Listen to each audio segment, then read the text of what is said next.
buka firman Tuhan di Injil Yohanes 11 ayat yang ke-35. Ini adalah satu ayat yang paling pendek yang ada di Alkitab. Di dalam bahasa Indonesia ada 3 kata, tapi dalam bahasa Inggris hanya ada 2 kata yang dicantumkan di ayat ini. Yohanes 11 ayat 35 kita akan baca sama-sama. Yohanes 11 ayat 35 ya. 1, 2, 3. Maka menangislah Yesus. Di dalam bahasa Inggrisnya Jesus wept ya. Maka menangislah Yesus.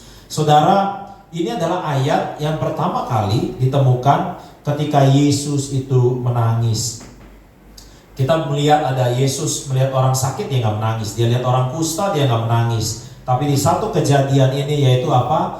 Ketika Lazarus, yaitu saudara daripada Maria dan Marta, meninggal, Alkitab berkata menangislah Yesus. Nah, kenapa menangis Yesus ini?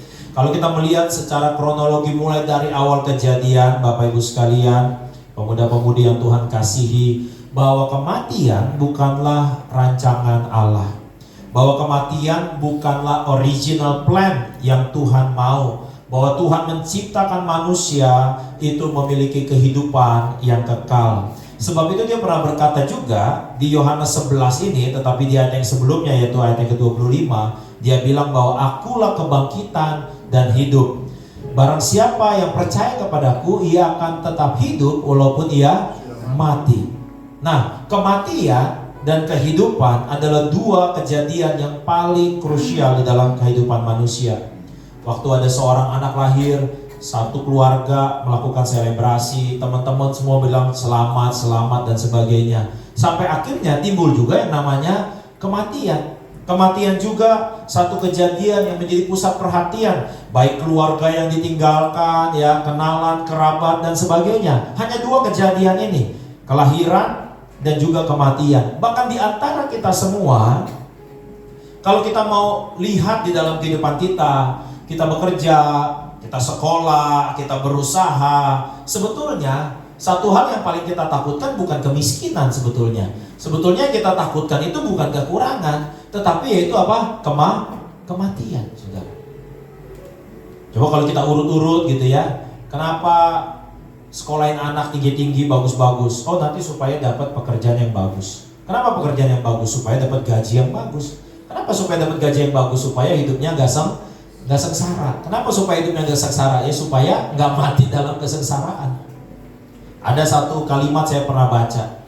Banyak orang itu bernafas tapi tidak hidup. Banyak orang itu bernafas tapi tidak hidup. Dia bernafas sampai usia 40 tahun, dia bernafas sampai usia 70 tahun, tapi dia hidupnya cuma 11 tahun. Apa yang dimaksud dengan hidup? Hidup adalah kondisi di mana saudara melihat apapun yang terjadi dalam kehidupan ini dengan penuh semangat, dengan penuh pengharapan. Karena seperti yang lagu tadi katakan, Abba, I belong to you, bahwa kita semua ini adalah miliknya Allah Bapa. Yang percaya katakan amin. Kalau kita percaya kita adalah miliknya Allah, maka kita saudara tidak lagi takut akan kematian, maka kita akan mengalami yang namanya kehidupan. Makanya Yesus bilang di Yohanes 10:10, aku datang untuk supaya kamu punya hidup. Apakah sekarang kita nggak hidup? Lalu dikatakan aku datang supaya kamu punya hidup dan hidup dalam segala kelimpahan, saudara. Di keluarga yang sama ini, Maria dan Marta, kita juga temu kejadian satu kali Yesus masuk ke dalam rumah mereka, ya. Apa yang dilakukan? Maria langsung duduk di bawah kaki Tuhan, Marta langsung sibuk di dapur. Lalu selaginya si Marta ini sibuk, dia melihat bahwa Maria hanya duduk di bawah kaki Tuhan. Lalu Marta menghampiri Tuhan Yesus dan berkata, Tuhan, lihat, saudaraku gak bantu aku sibuk di belakang. Lalu Yesus berkata kepada Marta, Marta, Marta, engkau khawatir dan menyusahkan diri dengan banyak perkara. Sedangkan Maria, dia mengambil bagian yang terbaik yang tidak akan diambil daripadanya. Siapa di sini yang mau dapatkan yang terbaik dari Tuhan? Siapa di sini selama hidup mau dapatkan yang terbaik? Yang hebatnya saudara, Ketika kita dapatkan yang terbaik, seringkali diambil. Diambil sama rekan bisnis, diambil sama kompetitor, diambil sama atasan kita, diambil sama saudara kita. Entah itu istilahnya penipuan lah, entah itu istilahnya dipiak lah, entah itu istilahnya ditipu lah, dan lain sebagainya, saudara. Sering loh kejadian dalam hidup ini, seseorang ngalamin, aduh gue udah dapat yang terbaik loh. Gue udah dapat tanah yang terbaik, gue udah dapat warisan yang terbaik, gue udah dapat karir yang terbaik, posisi yang terbaik, tapi diambil. Kecewa kita. Dan orang-orang yang kecewa kayak begini, seringkali bahkan ada beberapa yang saya kenal datang kepada saya dan selalu cerita tentang apa? Dulu tuh punya gua tuh gedung. Dulu tuh dia anak buah gua. Dulu gua kerja di sana tuh, di lantai sekian, jabatan gua ini. Dulu, tapi kadang-kadang kita nggak nyangka yang mana kawan mana lawan. Gue ditelikung lah, gue dipiak orang lah, gue inilah, gue itulah. Dalam perjalanan di pesawat satu ketika bersama kawan, dia cerita sama saya. Lu tahu nggak si A? Oh tahu. Si A ini kalau kumpul-kumpul gitu ya, sama teman, sama keluarga, itu pasti duduknya mojok. Kenapa? Saya bilang. Dia tuh malu, dia nggak bisa move on. Lu tahu nggak gedung ini? Oh tahu saya bilang. Itu dulu dia yang modalin. Lu tau gak bisnis ini? Tahu. Itu dulu dia yang modalin. Sekarang orang-orang yang dia modalin itu pada punya Ferrari, pada punya Lamborghini. Saya tanya, kok dia gak punya? Iya, waktu dia modalin dia tuh terlalu polos, jadi gak ada surat perjanjian hitam di atas putih. Ada banyak kalau orang-orang yang kayak begini, saudara. Dia bernafas, tapi dia gak hidup. Dia tenggelam dalam lumpur kekecewaan. Dia terikat sama rantai-rantai kekhawatiran. Dan orang yang khawatir, kata Yesus, akan menyusahkan diri dengan banyak perkara. Makanya Marta salahin Maria, salahin Yesus. Guru, apa kau gak peduli? Ini adikku, ini saudariku, cuma duduk-duduk diam-diam. Nah, orang yang khawatir pasti akan cenderung nyalahin Tuhan, nyalahin orang lain. Yang gak salah siapa? Dirinya sendiri. Sebab itu saya mau katakan kepada kita semua, kalimat menangislah Yesus bukan hanya sekedar kejadian sentimental, emosional seorang Yesus sebagai manusia. Tapi menangislah Yesus adalah satu gambaran, penjelasan yang komprehensif dari mulai awal kejadian, bahwa Tuhan tidak pernah merancang saudara menderita. Tuhan tidak pernah merancangkan kepada saudara tangisan dan kekecewaan. Tetapi sayangnya nenek moyang kita itu memilih satu pilihan yang namanya dosa, sehingga maut menjalar ke dalam seluruh kehidupan kita. Dan maut itu yang disebut dengan kematian. Nah sayangnya Tuhan memberikan kepada kita kesempatan untuk bernafas, tapi Tuhan juga datang untuk membuat saudara dan saya punya kesempatan untuk hidup. Dan hidup di dalam segala kelimpahan, saudara. Bilang kanan kirinya, kamu kelimpahan. Amin, saudara. Mari mulai hari ini kita mulai melihat bahwa kita adalah orang-orang yang hidup, saudara. Buat orang-orang Chinese, ya, apalagi mungkin Cina daratan, mereka dari kemarin udah pulang, saudara, ya, ke kampungnya masing-masing. Saudara yang mungkin di sini ada yang pulang mungkin juga ke kampungnya, gitu ya. Saya punya anak buah juga tadi pagi udah izin, Pak, saya berangkat jam 7 pagi pesawat ke Samarinda, mau kumpul sama keluarga. Nah kalau saudara lihat di dalam tradisi Imlek gitu ya, coba saudara lihat deh makanan yang ada di meja. Makanannya itu pas-pasan apa kelimpahan? Kayaknya sayang sebetulnya ya.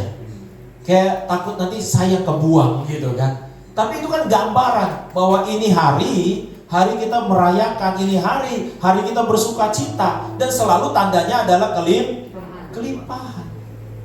Nah persoalannya, apakah itu cuma hanya terjadi satu hari, atau kita boleh memilih bahwa itu juga yang terjadi di hati kita dalam setiap hari sampai nanti 31 Desember 2025, bahwa hati saudara kelimpahan dengan sukacita.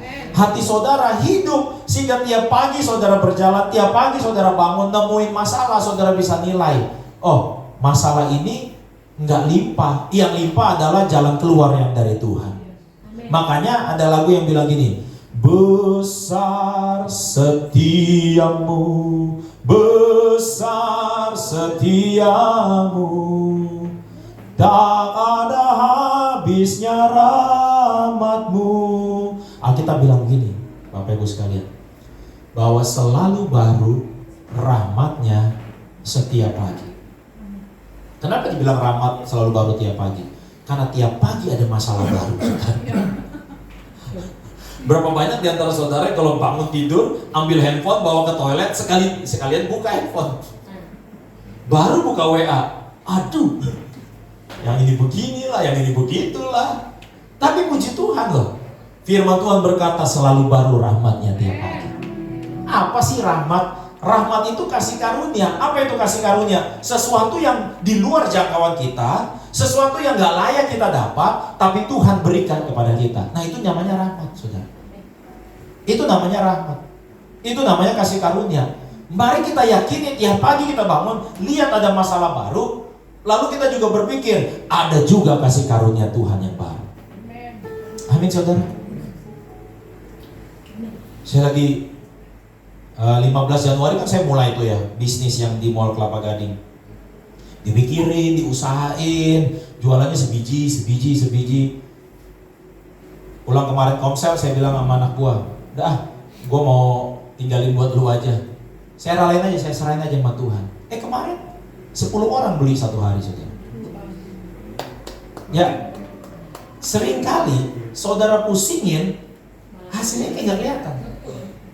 Saudara serahin sama Tuhan, lalu Tuhan yang pusing, hasilnya lebih baik.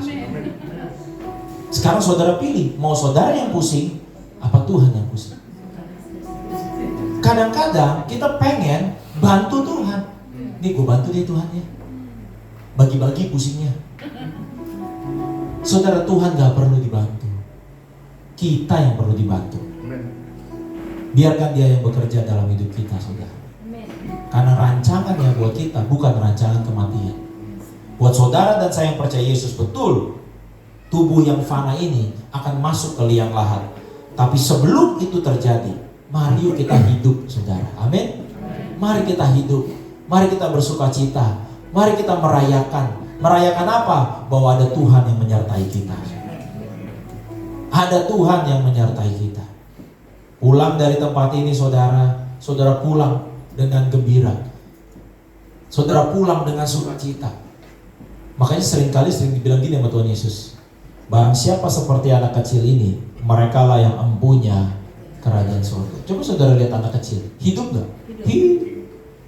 Dia gak pusing besok ada makanan apa enggak, dia gak pusing tuh ya. Biar kata rumah saudara ngontrak, dia gak pernah pikirin tuh biaya kontrakan rumah, karena dia tahu yang mikirin bapaknya. Saudara lihat, anak kecil aktif gak? Aktif. Tapi kita pikirkan, gak ada capeknya nih, bener ya? Kan aktif, tetap produktif, tapi gak pusing, bener gak? Saya gak suruh saudara malasan, gak usah kerja, gak usah produktif, enggak. Saudara lihat anak kecil, dia produktif pada apa yang dia suka. Dia produktif tuh, wow, sampai saking produktifnya, tidurnya gara-gara kecapean. Minta makan gak? Enggak. Yang nyuruh makan siapa? Mamanya. Jadi dia saking hidupnya, dia sukacita, dia do whatever she like to do or he likes to do, sampai akhirnya yang bikin makan orang tuanya, yang bikin tidur orang tuanya, yang pikir mandi orang tuanya. Itu yang namanya hidup, saudara. Sampai akhirnya dia tahu ternyata emak bapaknya susah. Sampai akhirnya dia tahu bahwa hidup ini susah. Sampai akhirnya dia dapat tuh penjelasan-penjelasan dari orang tua. Hayo lu mesti begini, kalau enggak nanti lu susah. Lu mesti begini. Akhirnya dia tahu, dia memandang dunia ini, ternyata dunia ini gak seindah seperti yang dia bayangkan waktu kecil. Ternyata dunia ini gak seindah seperti gambar-gambar yang dia clear pakai krayon dan spidol. Ternyata dunia ini gak cuma 2 gunung di tengah-tengah sawah ada burung-burung. Mari saudara, kalau saudara dikasih kesempatan sama Tuhan bernafas, mari kita pakai juga buat hidup, saudara. Amin. Mungkin saudara jawab aja dalam hati, kapan terakhir kali saudara tertawa terbahak-bahak? Karena menurut penelitian, anak kecil 1 hari, ya di bawah 5 tahun, di balita ya, itu 1 hari ketawa 300 kali. tertawa terbahak-bahak anak kecil 300 kali. Dan seringkali sebanyak 300 kali dalam sehari itu mereka ketawa tanpa alasan. Ternyata orang dewasa yang sampai usia 30 tahun ke atas, katanya 30 tahun ke atas nih, saya rasa di sini hampir 30 tahun ke atas banyak lah ya. Itu katanya tertawa dalam setahun terbahak-bahak 3 kali. Nah, ini udah ketawa sekali di sini ya. Jatahnya udah dipakai nih sekali. Serem gak saudara? Coba aja saudara jawab dalam hati deh, kapan terakhir kali gue bahagia banget? Coba saudara pikirin, saudara ingat-ingat deh, kapan terakhir kali gue ketawa lepas gitu ya, sampai sakit perut gitu, terus bahagia banget. Coba saudara pikir, kapan terakhir kali? Saya rasa kalau saudara ingat-ingat, saudaranya sampai kapan ya? Itu tandanya saudara sebetulnya cuma bernafas. Saudara gak hidup. Jadi pagi hari ini kita semua ingat Tuhan udah kasih kita kehidupan. Amin. Amin saudara. Sampai ada istilah begitu ya, tertawalah di depan Goliatmu katanya. Kita semua kan merasa apa? Capek kan? Karena bertarung terus. Bertarung lawan Goliat di dalam kehidupan kita katanya. Tapi Daud, coba Daud, semua pada ketakutan kan? Kan Goliat hina tuh semua tentara Israel. Sampai Saul tanya, ada yang berani gak nih? Semuanya ketakutan, termasuk koko-kokonya Daud.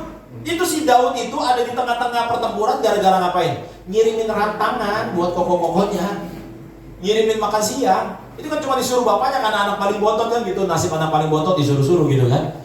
Itu dia cuma disuruh ngambil, bawain makan siang buat koko-kokonya yang lagi ada di medan perang.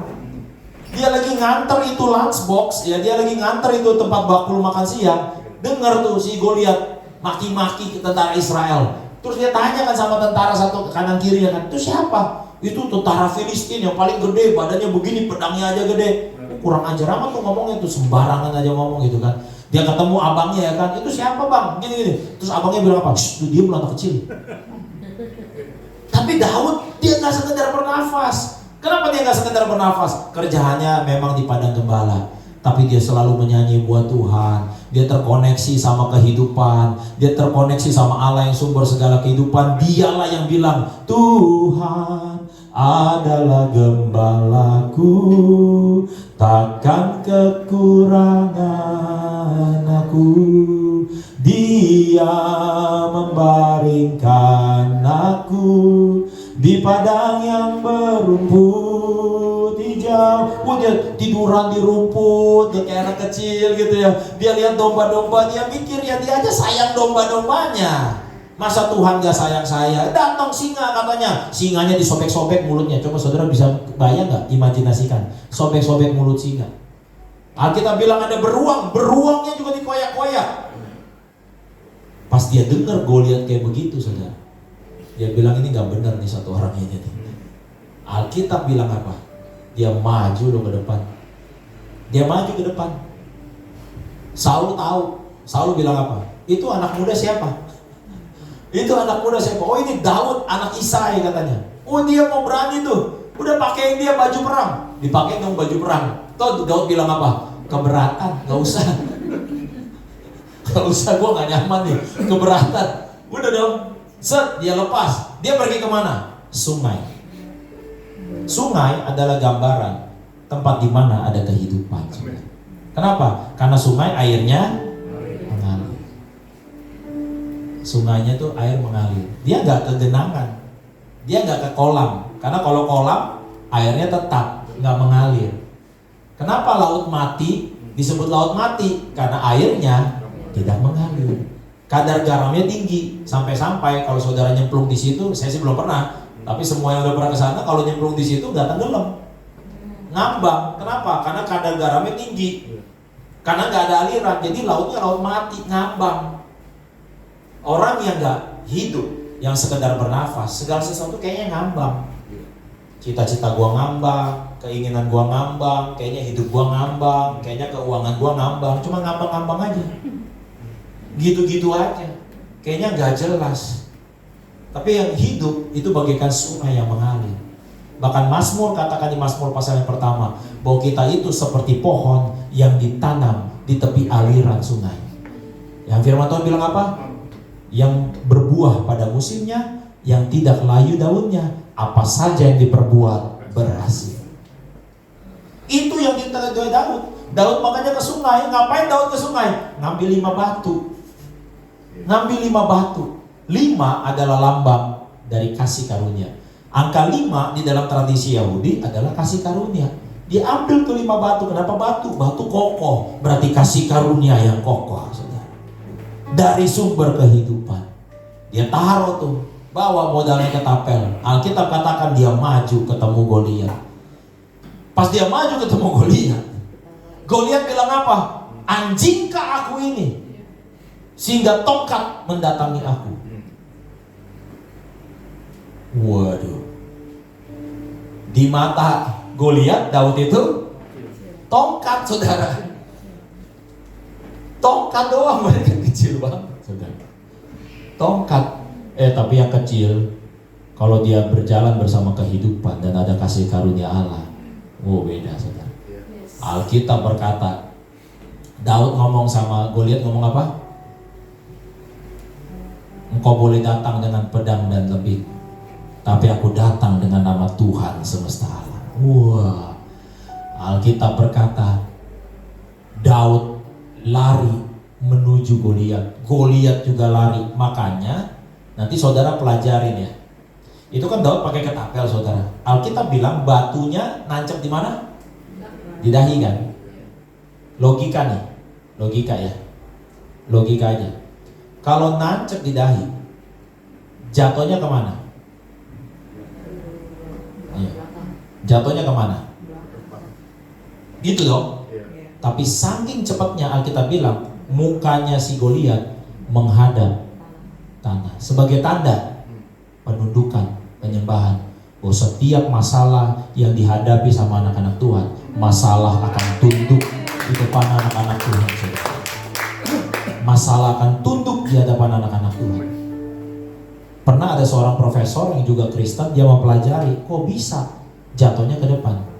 Karena itu batu dengan kecepatan tertentu, sehingga membuat Goliat itu seolah-olah stuck gitu ya, berhenti, lalu terjatuh ke depan. Kalau kecepatannya tidak secepat itu, jatuhnya ke belakang.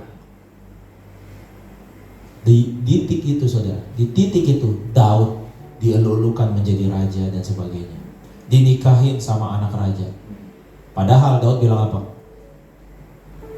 Saya ngelawan dia bukan karena mau dapat anak raja, bukan karena supaya pajak keluarga saya dihapus, bukan karena apa-apa ya. Dia menghina nama Tuhan semesta alam.